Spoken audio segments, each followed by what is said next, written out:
Everyone. So I'm going to give a few moments just to give everyone a chance to be able to join. But first and foremost, I want to say, so you guys know I'm Sharea. Sharea, she will not be on video with us today. She's not feeling well. It's not COVID-19. It's just allergies are kind of like getting to her right now. So she will be active in the chat. So you will see her commenting just about our discussion today, but she is practicing self-care by taking a little bit of a break, from being part of our discussion on today. So we try to make sure that we live out what we talk about and that we're not just here, just talking and giving information. It's not tips that we use for ourselves. So today we are going to be talking about self-compassion and grace. I was talking with Sharea and let her know that this topic I can personally relate to because I have a few goals that I have not met, and it's been a little frustrating. But we were just talking about this whole process when it comes to really having grace, and I figured that it will be a good topic for us to talk about with everyone else as well, because I'm sure that just with the past 2 months, there have been just tons of things that you've had to get done, and you may have set some new goals for yourself as well, but you want to make sure that you're still being kind to yourself in the process. So we all know that we have this global pandemic that is going on. And so it's affecting the way that not only that we personally operate, but the entire world around us. At one point that Sharea even brought out was talking about, even though you may feel okay, there is subconsciously still an impact that is happening, that your body is still operating in a level or a position of stress, even if you're not always aware of it, just simply because of the fact that we have to now take certain precautions and live our lives differently. And a lot of us have also been at home now for almost 2 months, depending on where in the country that you live. You may be exactly at the 2-month mark, you may be a little bit less than that, but we have now all had to be mostly at home in order to remain safe as well. And so with self-compassion is really not about excusing laziness. It's not about getting you off the hook. It's really about you giving yourself the grace to know that you're not going to be perfect. You're not going to always hit the goals that you're going to meet at the deadline that you meet them, and that's okay. When you think about just everything that is going right now, depending on your situation. So first, let's start off with the group of individuals who are essential workers. And so your schedule actually has not changed much. The way that you carry out your schedule has when it comes to extra precautions that you have to make, but you're actually going into work every single day. Depending on where you work, you may have immediate or regular access with individuals who need to be treated. So for instance, those that work in a hospital, but for other essential workers, even though you may not be treating sick patients because you're not working in a hospital, you still are putting you are still in a position of risk when it comes to your exposure, because you're actually out and about in order to, do your job. And so when you look at just the level of stress that comes in with knowing that there's a potential that you could be exposed just by going and doing your job so that you can continue to make a living and take care of yourself and your family, is that you most certainly want to be giving yourself grace and compassion at this time. Is that, there's a lot of information that's going on or being posted online on social media that talks about productivity and coming out of this pandemic with a business and things of that nature. And it's not necessarily a bad thing, but that's only for a certain group of people. It doesn't apply to everyone. And if you're an essential worker, you definitely want to be really kind to yourself during this times that you want to come home. If you need to come home and just rest after being at work, that's totally okay. You don't need to come home after an 8-hour or 12-hour shift and write a book and produce 5 businesses and still try to have a social life and keep up with your favorite TV show as well. Like that's a lot. And then for those individuals where you are working from home is a whole nother experience, especially if you have not done it before and if it's really not what you would prefer. I know I have some friends, and I've seen some posts on social media as well, when it comes to individuals who are not liking the whole work from home gig because they don't have access to the social aspect that comes with work. That even though work definitely can be busy and taxing, there's still a social aspect that they miss with being able to, talk to their coworkers and get assistance from them as they're going throughout their workday, and also just get to see how they're doing. When you come in on Monday mornings, you have that routine of talking to your coworkers, seeing how their weekend went. other things that may have going on. And so now with working from home, you're missing on a lot of that social interaction that you normally would have gotten. And so even though you're in a house, it can still be very draining when it comes to just working from home and then going about the rest of your day, especially if you don't live in a very large space. So let's say if you live in a small apartment, you may not have the luxury of having as one area for your work and then another area for everything else that you need to do. You may have one central area in your apartment that you need to get everything done. Or even if you do have your own home, but let's say you live with a number of people, it can be really hard getting designated space to be able to, do different functions throughout the day. And so you also want to give yourself that grace with that it's okay to feel tired and exhausted after work, even though you're just at home. You just crawled out the bed and went to your living room table or your computer desk, wherever that's set up, is that you don't want to put extra stress on yourself and ignoring the stress that you're already experiencing when it comes to just being under this pressure of adjusting to this new normal that we are all in. And for those of you who are working from home and also you're a teacher now for your kids, you're the chef, you don't have really a whole lot of opportunities or maybe options when it comes to ordering out. Maybe that's not even economically an option, is that it can just be a lot. Is that you're working from home, you're trying to, now school the kids and, take care of your health and checking on family members and friends. And so your priority during this time needs to just be honestly maintaining and take care of yourself and those in your household. Is that if you have the time, if you have the energy to do something else after that, definitely go for it. But you really want to prioritize your rest. And if that's all that you come out of this pandemic with, is that your kids made it through the school year, you successfully worked from home, and you still were able to get adequate sleep as well, you did it. That was a huge success. That is something that you should still be proud of. Don't look at yourself and compare yourself to someone else who had other options or other opportunities, and now they were able to, produce whatever it is that they're produced, whether it's a book or business or go to school and get a certification or something of that nature. Is that you really want to individualize just what is your priority and feel okay with that. Don't allow other people to pressure you into what you need to be doing and what you should be achieving and what you need to be saying. And, right now is that really self-compassion really is based off of you being honest about your needs and your goals and not being pressured by what other people are achieving or what other people, are doing. And then for those of you, let's say you do have a whole lot more time because of the fact that, now you have a lot more time because of the fact that your work schedule, you're not able to work. Let's say, for me, like I live, I'm actually a single person, and my work schedule has definitely adjusted. There's a lot of things that were canceled that I had planned, to do over the past few months. And so now I'm in a position to do a little bit more, Now I will be honest and say that I've also been trying to take the time to rest. There's some days where I'm not as productive, when it comes to just different projects and, things that I have on my list that I would want to achieve.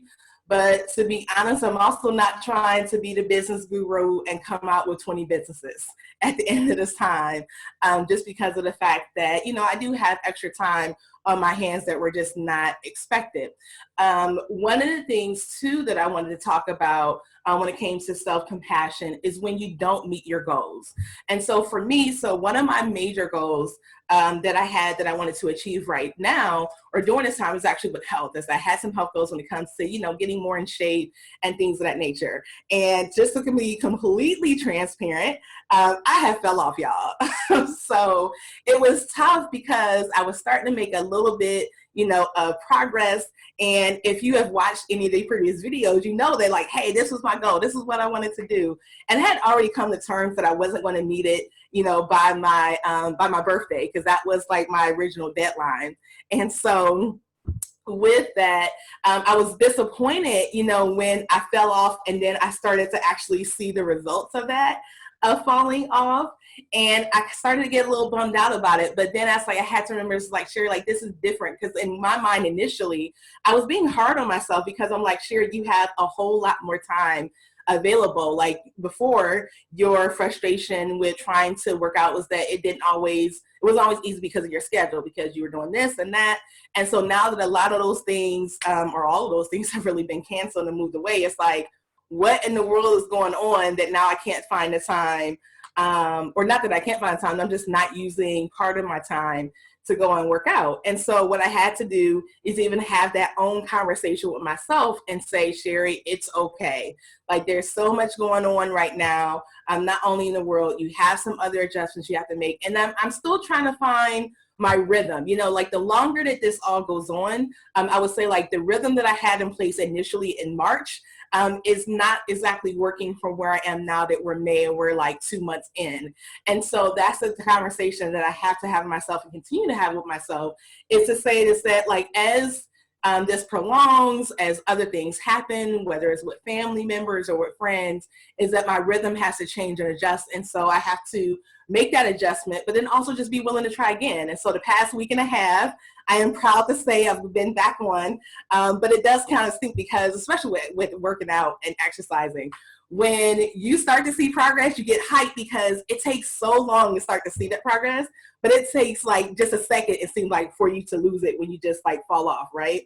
And so I was a little bummed out because I see that, but the past week and a half, I've been on track. One other thing though, that Sharea mentioned when I was sharing this actually with her, that I want to make sure that, that I say, is that when it comes to your bodies and how it responds to stress, and I hope I say this correctly, so I'm definitely going to be watching the chat to make sure I say this correctly, but is that with the cortisol that your body produces, that you can be producing a lot more cortisol that actually results in higher levels of stress that you're not even aware of.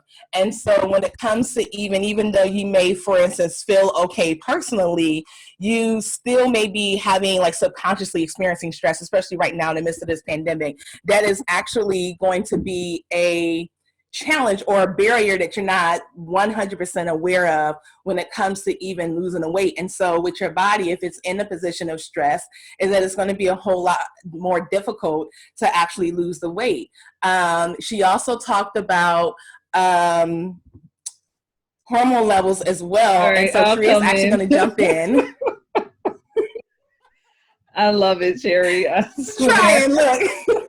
Hi, everyone. I am here. I did say I was checking and listening, right? And I was here present. And you hit it spot on what I was trying to do when we were talking. And I didn't know we were going to talk about it because I was like, oh, no, I don't want people to feel bad. But because I do want people to feel encouraged that they can lose weight, that you can, just like any other time, be productive in trying to meet your goals.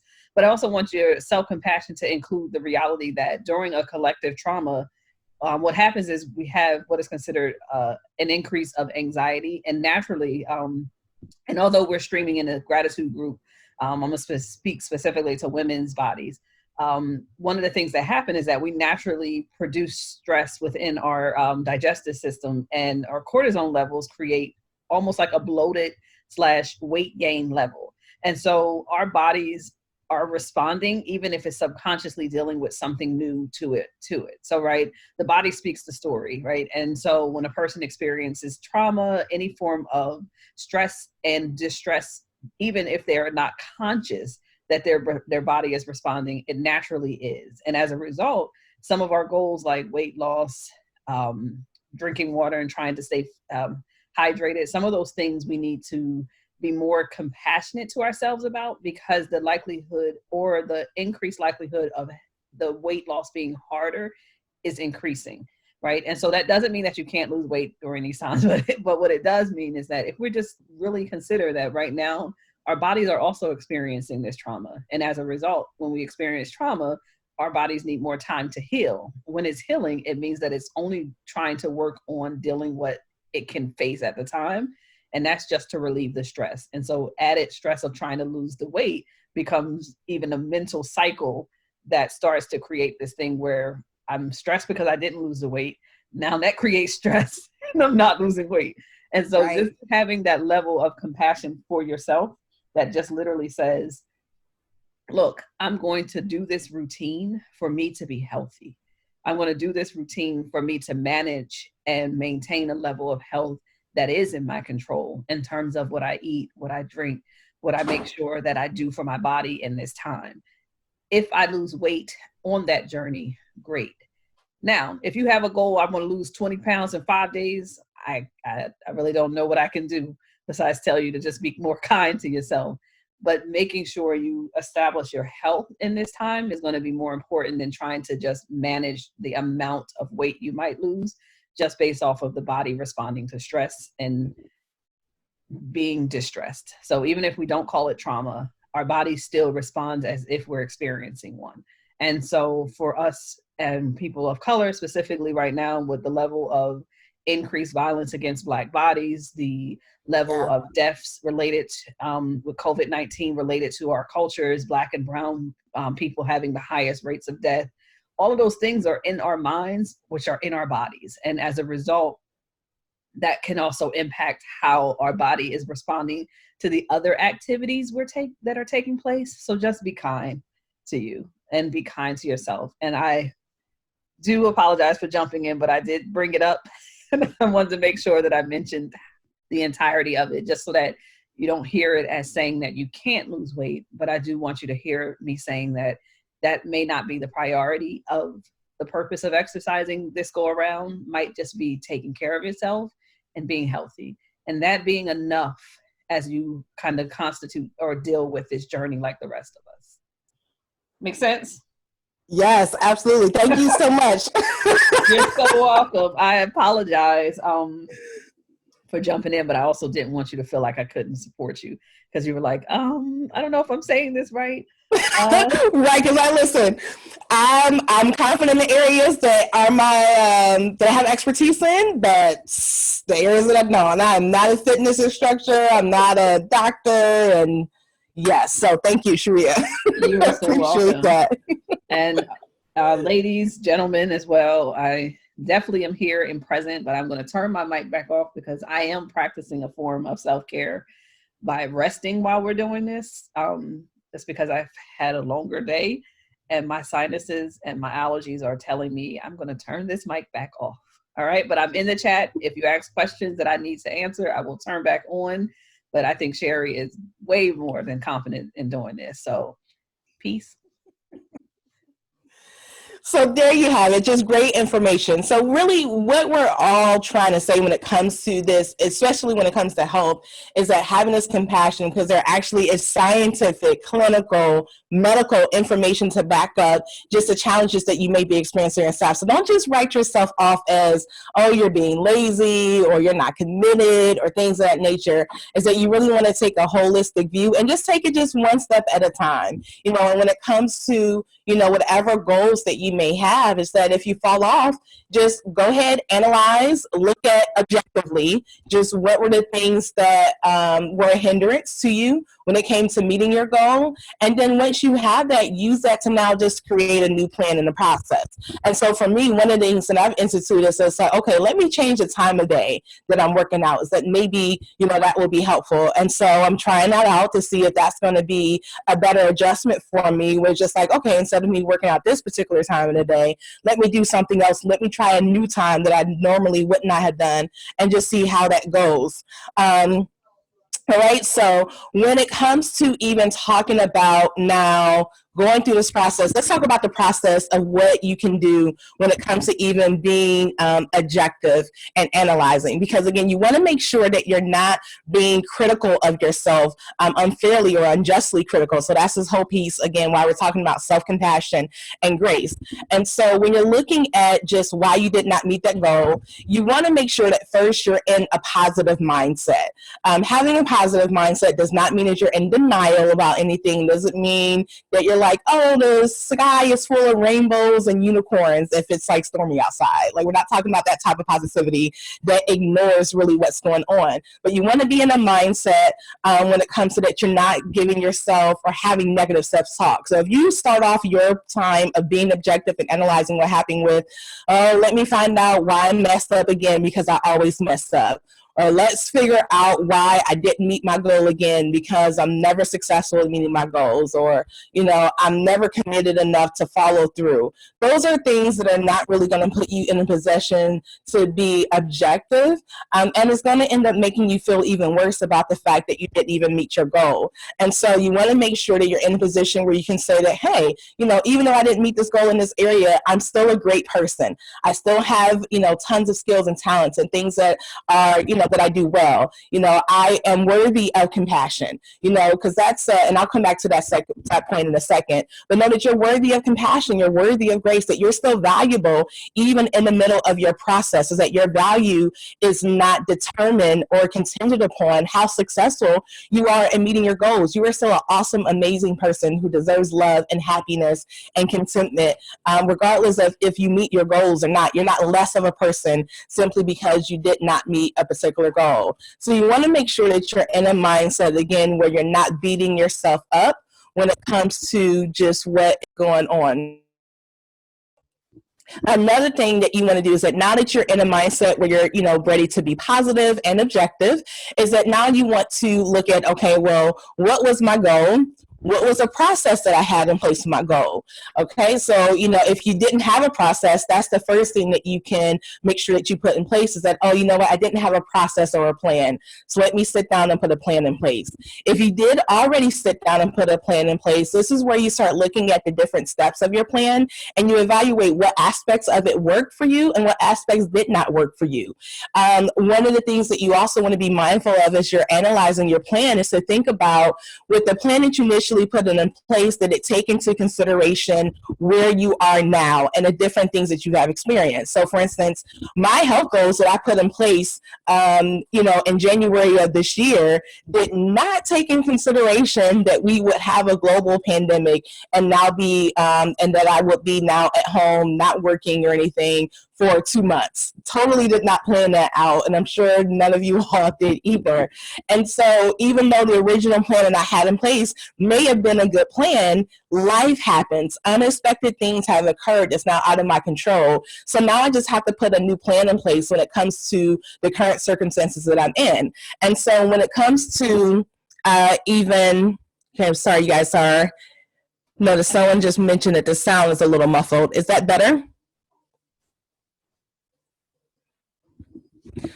Now, when it comes to even meeting your, or looking at your plan, so if your life circumstances have changed drastically since you initially put that plan in place, then you want to make sure now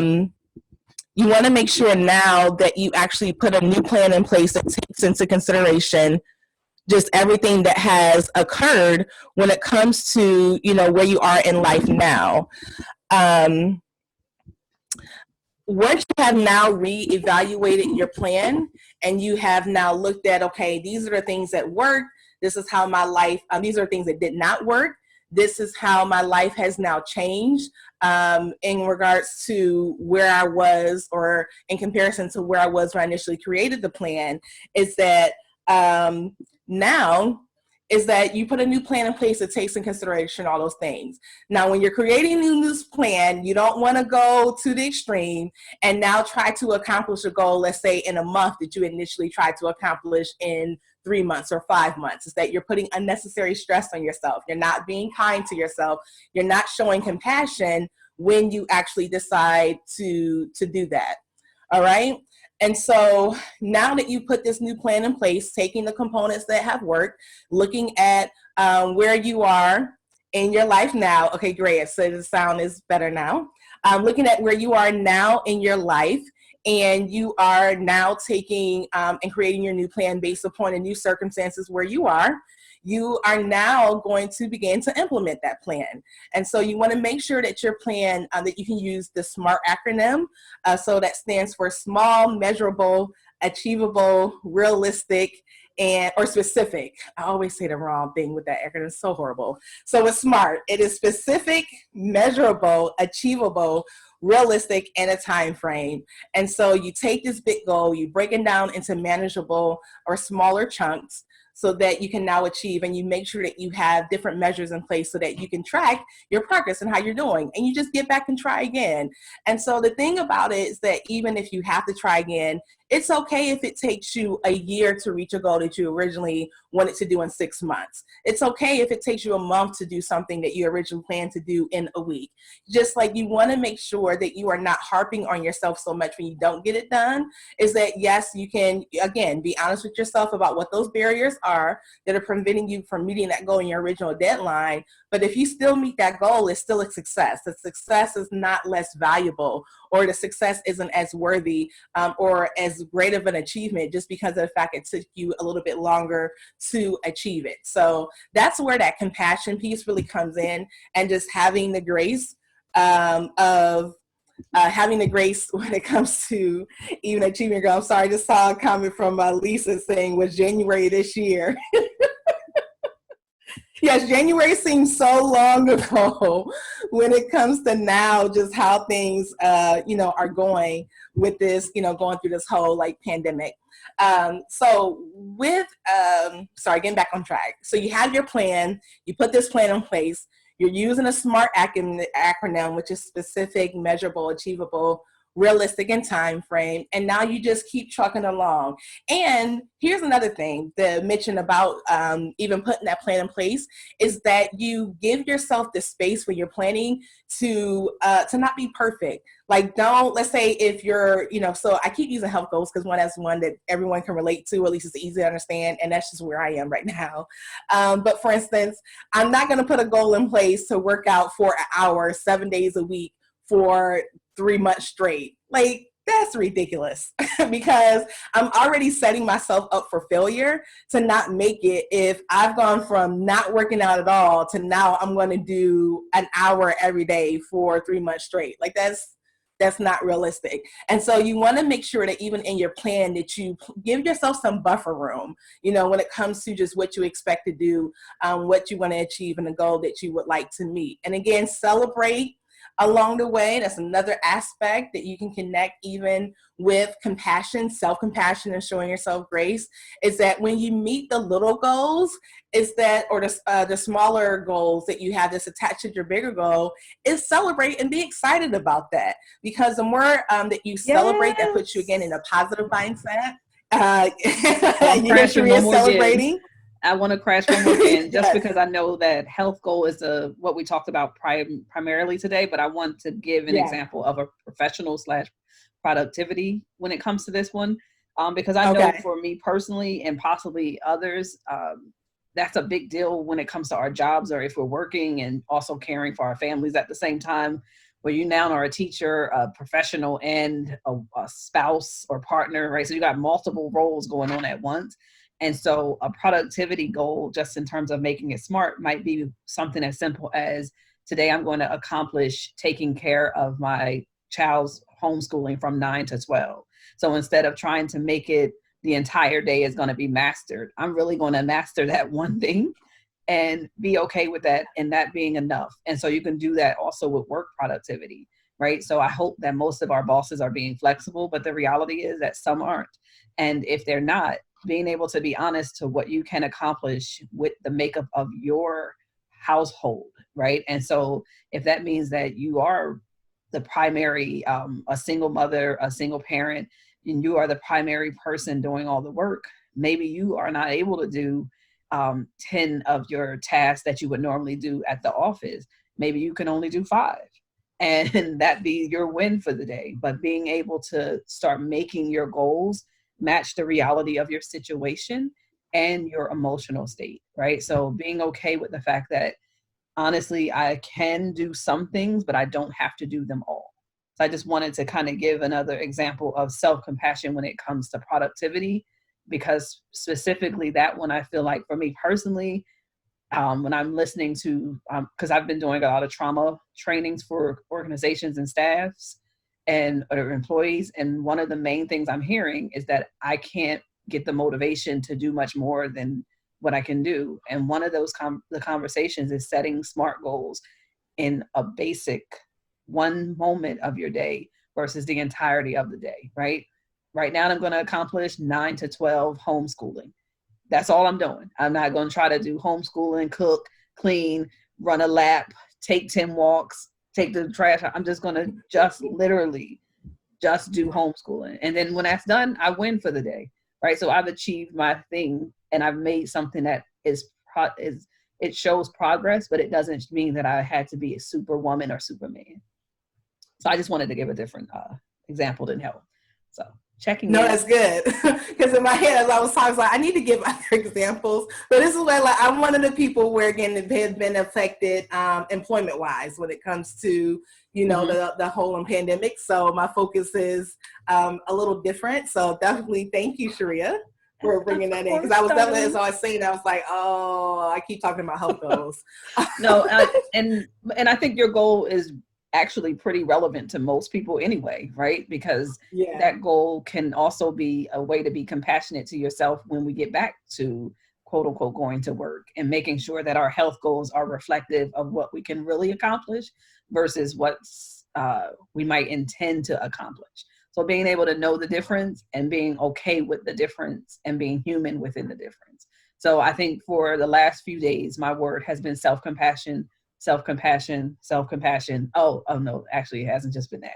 My other word most of my clients are probably sick of is connection, right? So self-compassion and connection is extremely important in this time for our health.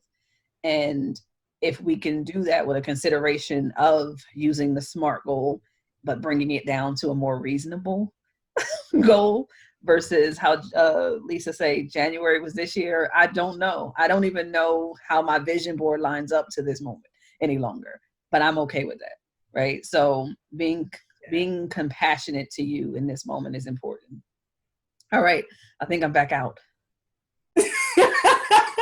He said, listen, even though Sharea needs to, or she is practicing, and she does need to practice some self-care right now, you all can tell this is something she is really passionate about.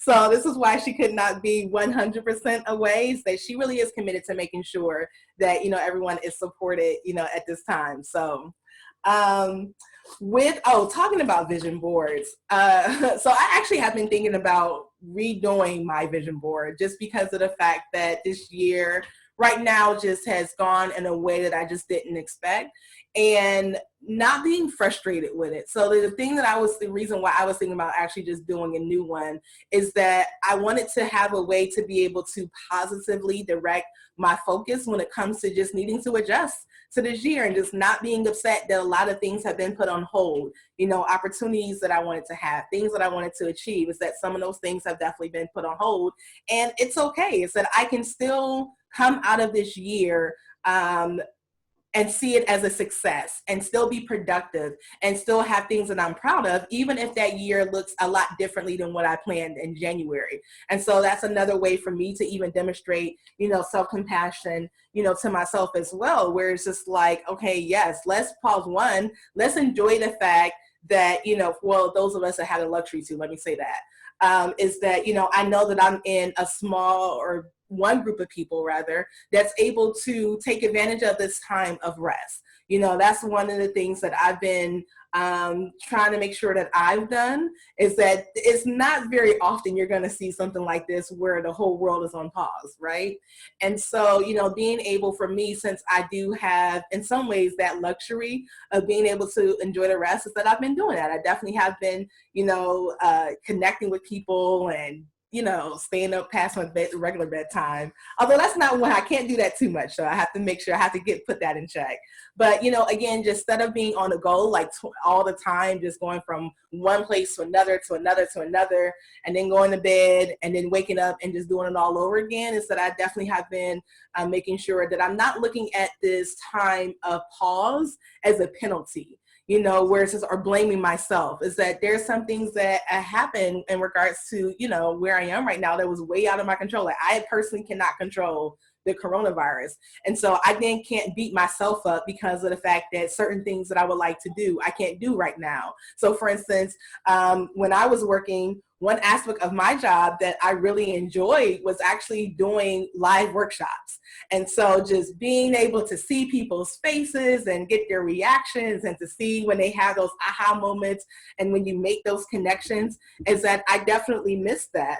And so, you know, even though I would have loved to be able to have continued to do those trainings and, you know, have that aspect of, you know, of employment, is that the reality of it is that it's not safe to do that right now. So now, you know, do I beat myself up because of the fact that there's this area that I really enjoy doing? There's this aspect of working that I actually I'm good at. You know, I'm going to be honest.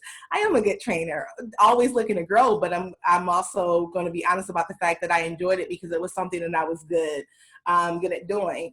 And so now it would be counterproductive, and it would not be me showing compassion to myself if I now beat myself up because of the fact that, oh, Sharea, you're not doing anything because you're not doing trainings.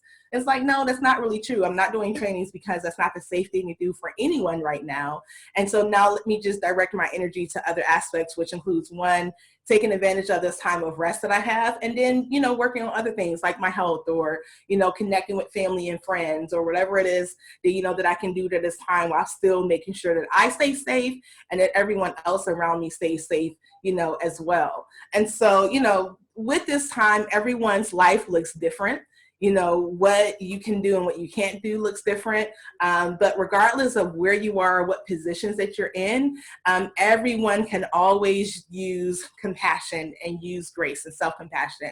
And so just make sure you're just not beating yourself up and making yourself feel worse than what you really have to feel. Is that no one is perfect. No one will ever be perfect. So just take off the weight of perfection, take off the weight of even needing to produce. You know, like, our self-value and our worth is not in what we produce, but is in who we are.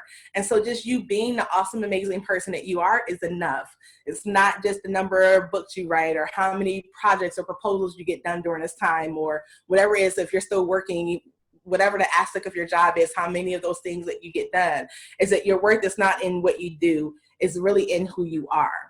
So I want to make sure that I read through some of the comments to see if anyone has any questions or anything they would like to add during the discussion. I see Lisa said that she's enjoying the pause. Yes, definitely. She mentioned to celebrate the small steps and achievements is one of the things we were talking about earlier. I see Virginia said yes to the rest. Absolutely. That actually rhymes. Yes to the rest.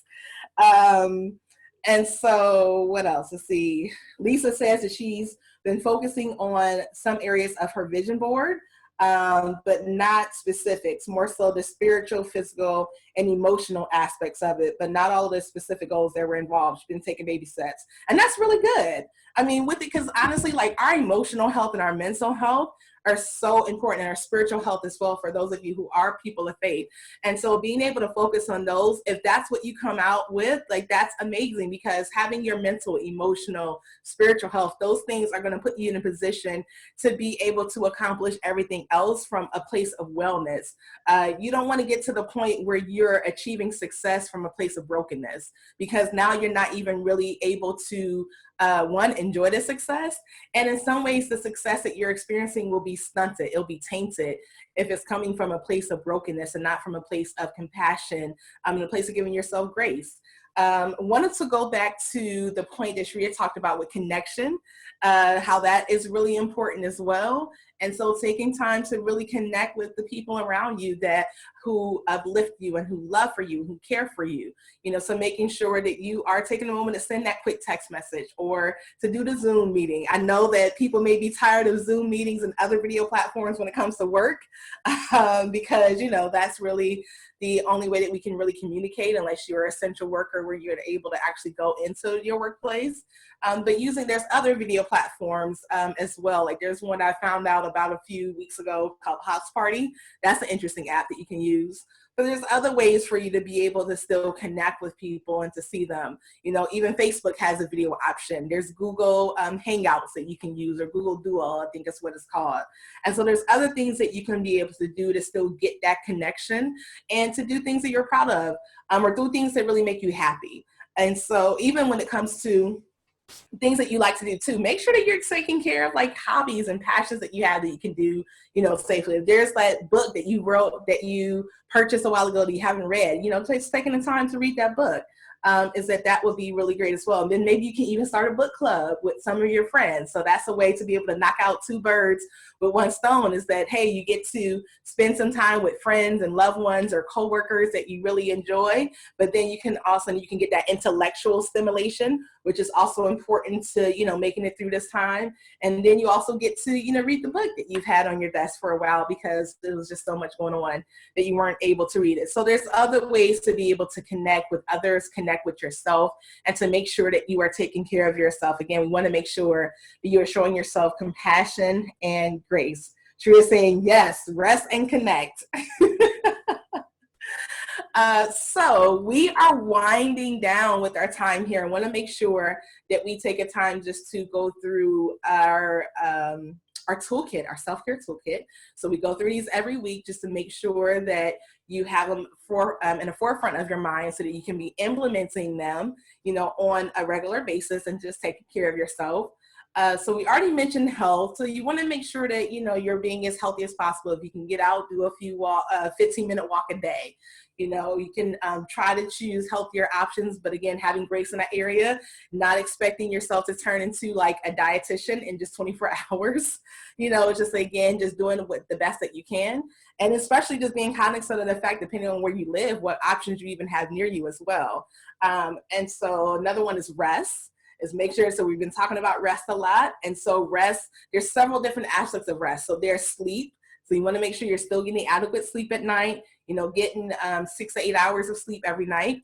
But even throughout the day, is that rest is still something that you need to implement as well. So especially for those of you who are working from home, or if you're working from home and doing homeschool or just doing homeschool, whatever it is that make sure that you put breaks throughout your day so you can take a moment to rest. Like take those 10 or 15-minute breaks.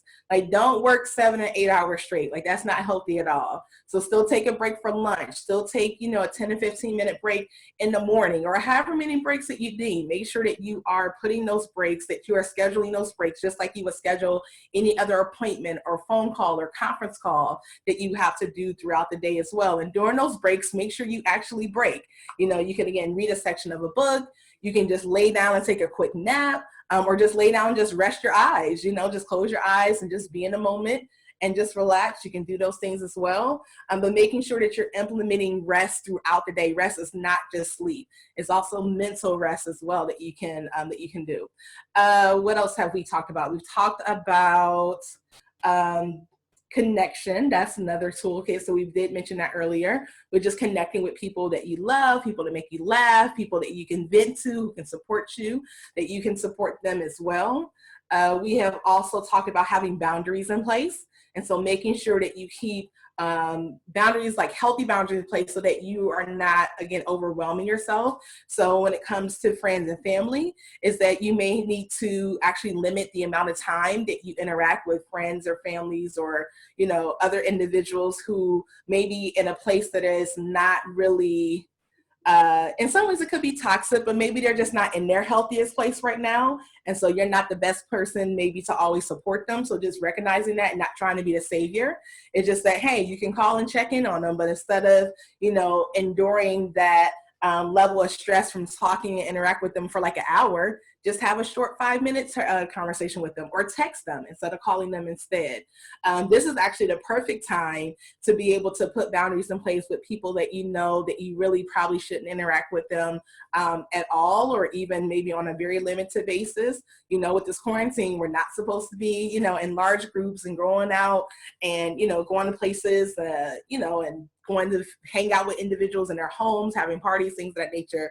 So this is a way to be able to use that time to get into the routine of not seeing and interacting with them as often as you normally would, so that now once we come out of this pandemic and we're able to move around a lot more freely, you're already in the schedule and a habit of having those emotional boundaries or those healthy boundaries in place.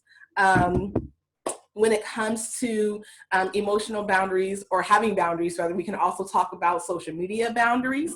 When it comes to social media, is that you can, or even a news, social media, it's really what you make of it, to be completely honest. If you choose to be, or to interact with individuals who maybe post things online that's really frustrating, there's always a way you can like block them. You can limit seeing posts for those individuals. You can choose to not be a part of certain groups, and so that's a way to be able to put boundaries in place. I know over the past week for me with social media, just with the news of the issues that came out with Ahmad and Sean and Brianna, those are the latest news stories with individuals, Black people who have lost their lives unjustifiably, unnecessarily, just murdered. And so with that said, I had to limit. I mean, I'm glad that news is getting out because people most certainly need to be aware of the injustice that's taking place, but I also had to limit how much I ingest that. Being a Black woman here in America, I'm very well aware of the issues and the barriers that we face, not just on an individual basis, but also systemically and structurally. And so, I want to make sure that people are informed and know what's going on because we definitely hope and pray for change. But I can't just read those news stories 24 hours, 7 days a week. Because then that's going to put me in a position where I'm not mentally, emotionally in the right place. And so for you have to do the same thing, even with stories about President Trump. I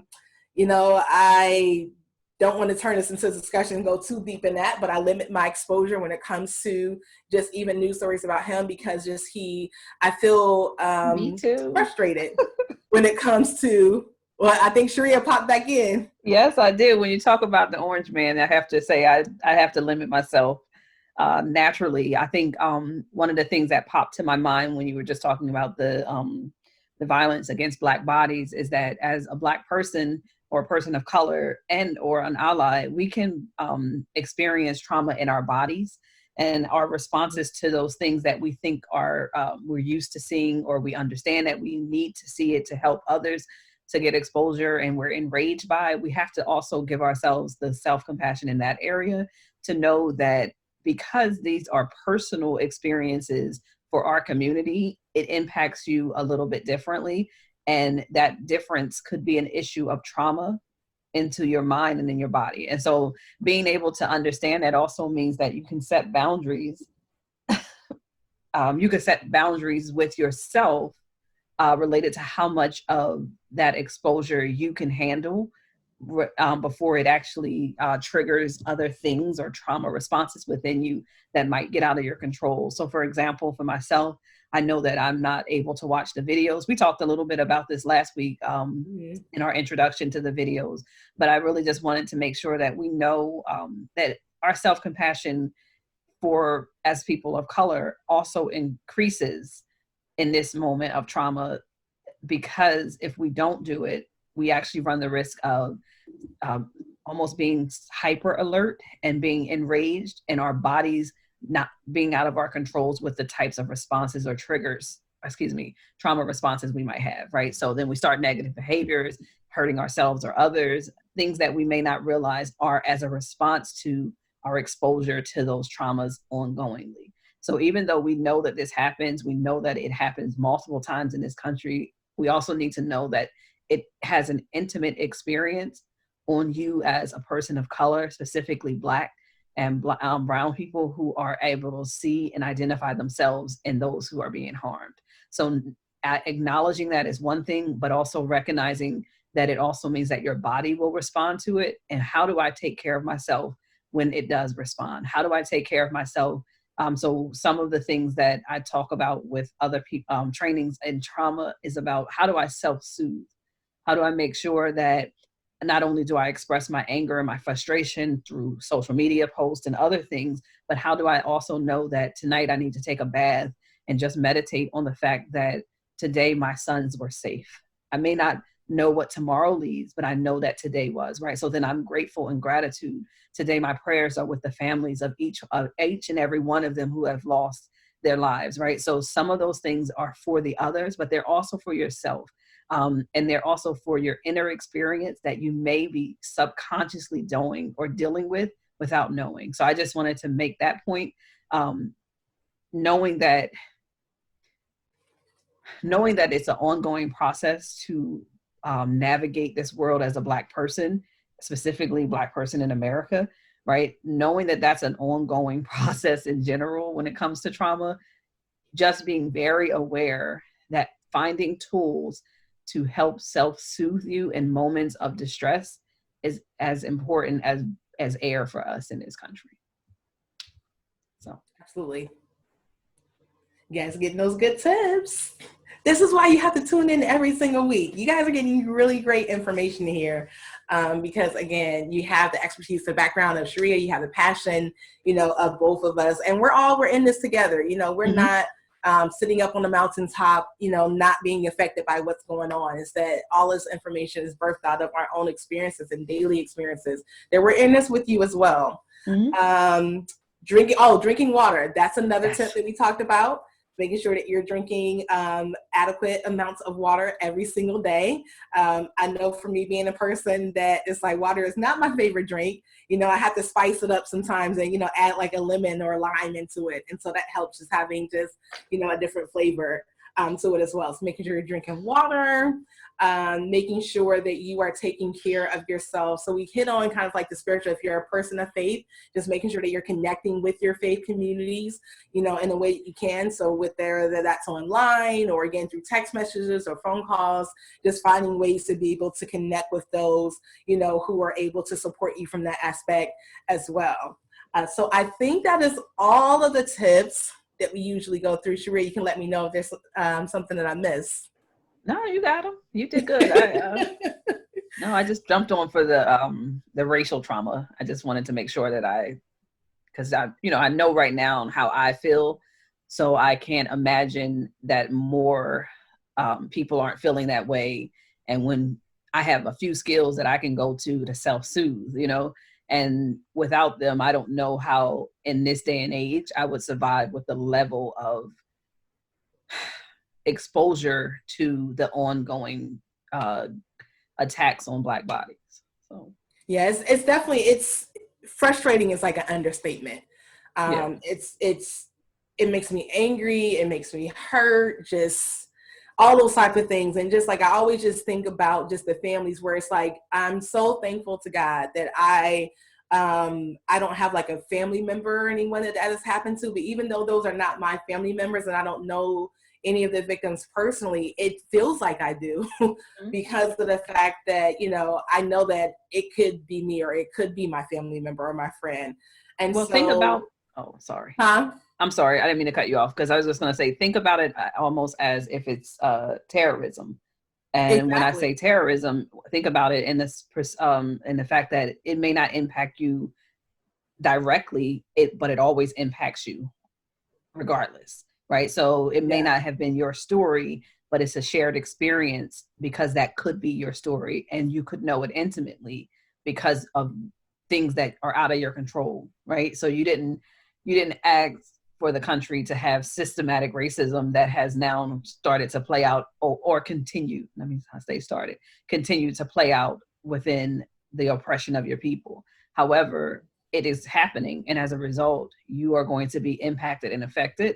And depending on our coping skills or even our response to trauma is how we're going to deal with it. Some of us will, I think for me, you use a word, you were trying to say what you were feeling. And I know for me, it's rage. And I tell people all the time, I have a right to rage, right. Just like anyone has a right to anger or hurt, or like I have a right to that based off of my experience, but also about the experience of the people who I love in this country. And so as a result, I have a right to that emotion. I still need to learn how to make sure as I respond to it, it doesn't harm me or others. Yeah, take care of yourselves during this time, guys. It's a little rough. The one thing I will say to kind of end on a little bit of a lighter note is that the one thing I refuse to allow all this stuff to do, though, is to put me in a place where I lose my hope. And so that's what I would encourage everyone to do, is to find that source of hope. Like Sharea mentioned, thinking about the fact that your family members and your friends, they're safe, that, you're able to call and reach out to them, that you're safe, that you're okay, and that you can still pursue a life that is still full of joy and that is still full of liberty and freedom, even in being aware that we live in a country that does not want to see us have that 100%. That still does not mean that I can't pursue it and experience it, even if there are known risk in the midst of that. And so, you know, you got to find that source of hope. For me, my source of hope is my faith. And so for you, like I said, it can be your family members, it can be your friends, it could be your goals, your dreams. It could just be your self-worth and your appreciation just of who you are and just what you bring to the world. Whatever your source is, make sure that you also connect with that during this time as well, because having hope will allow you to be able to navigate just everything that we are experiencing just at this time. So I don't see any other questions or comments here. I don't see it either. Yeah, in the chat. So we are going to go ahead and just close out. I want to thank you all so much, everyone who joined us today. Thank you for all of those who put comments and thoughts and responses to just our discussion today. It's always so great to be here with you all and to have this time as well. And so we look forward to seeing you all next week, Thursday at 4 p.m. Yes. So make sure that you connect with us. Even if you're not able to stay the whole time, it's totally okay. And then you can always go back and watch the replays once those are posted as well. So take care, everyone. Enjoy the rest of your afternoon. Have an amazing rest of the week. Have a great weekend. And we look forward to seeing you all next Thursday at 4 p.m. All right. Be well.